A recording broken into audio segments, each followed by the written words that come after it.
নিজস্ব আমাদের নৌকা আছে, সেই গল্প আজকে আপনার সঙ্গে করতে এসেছি। নৌকা করে ইলিশ মাছ ধরতে যাও, মানে ট্রলার যেটা বলে সেটা? ভটভটি? ভুটভুটি। হ্যাঁ। একা যাও? না, ফ্যামিলি, পুরো ফ্যামিলি।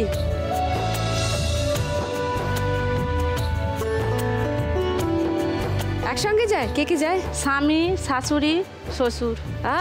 এই গল্পটা ইন্টারেস্টিং, এটা একটু ডিটেলে শুনতে হবে, জয়শ্রীর গল্পটা। আসছি আবার তোমার কাছে। রিনা। নমস্কার দিদি, আমি ডায়মন্ডহাবার থেকে এসেছি। আমার নাম রিনা ঘোড়ই, আমি দক্ষিণ 24 পরগনা থেকে। আমি ইলিশের বিজনেস করি, তাই নিয়ে গল্প বলবো। কোথায় তোমার দোকান? আমার দোকান আছে জেটিঘাট, ডায়মন্ডহাবার জেটিঘাটে। হ্যাঁ।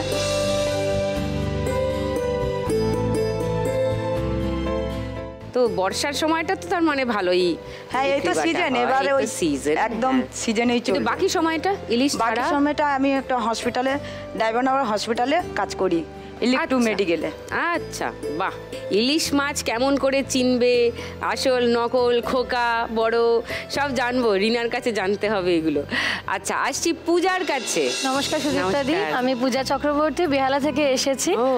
আমাদের সুন্দরবনে আমরা প্রথম ইলিশ উৎসব শুরু করেছিলাম, তো সেই গল্পই তোমাদের কাছে করতে এসেছি। ইলিশ উৎসব কত বছর ধরে হচ্ছে? 2012-তে ইলিশ উৎসব শুরু করেছি, আর 2011 থেকে নর্মাল সুন্দরবন ট্যুর যেটা হতো, আর 2012 থেকে এখন চলছে। লঞ্চে করে গিয়ে ইলিশ মাছ খাওয়া এই সব না? এটা কত দিনের হয়? 2 রাত 3 দিনের ট্যুর থাকে, এবং সেখানে মেন যেহেতু এটা বর্ষাকাল ওরিয়েন্টেড, মানে জুলাই, অগস্ট, সেপ্টেম্বর এই 3 মাস ব্যাপী পুরো ইলিশ উৎসব চলে।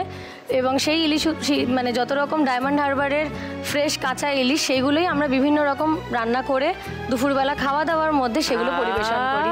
দারুণ তো,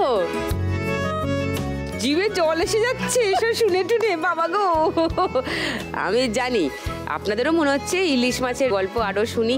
আবার অনেকে বসে আছেন খেলা কখন শুরু হয় তা দেখার জন্য। তাহলে খেলা শুরু করে দিই, আর মাঝে মাঝে একটু করে গল্প করি। ওকে, শুরু করছি প্রথম রাউন্ড। আজকের প্রথম রাউন্ডে আমাদের আজকের খেলা টাকা ওড়ে দেখো ধরে। জয়শ্রী, তোমার মাছ ধরার গল্প একটু শুনি। কবে থেকে? তুমি বিয়ের পর থেকে এই কাজটা করছো? না দিদি, আমি 10 বছর থেকে কারবারে যাচ্ছি। 10 বছর ধরে? আচ্ছা। আমাদের নিজস্ব নৌকা আছে, নৌকার নাম মা বেহুলা। মা বেহুলা? তাতে করে আমরা জাল ফেলতে যাই, নিজস্ব জাল আছে, সেই জাল দিয়ে আমরা মাছ ধরি। মানে ইলিশ মাছটা মানে খুব গভীরে পড়ে তো দিদি, তাই জন্য আমরা হাল একটা আছে, সেই হালে তো আমরা জাল ফেলি। যখন ইলিশ মাছটা আসে তখন জলটা কাঁচের মতন হয়ে যায় দিদি, তখন আমরা বুঝতে পারি যে ওখানে ইলিশ মাছ আছে, তখনই আমরা জালটা ফেলি দিদি। কি করে এটা হয়? হাল থেকে মানে ইলিশ মাছ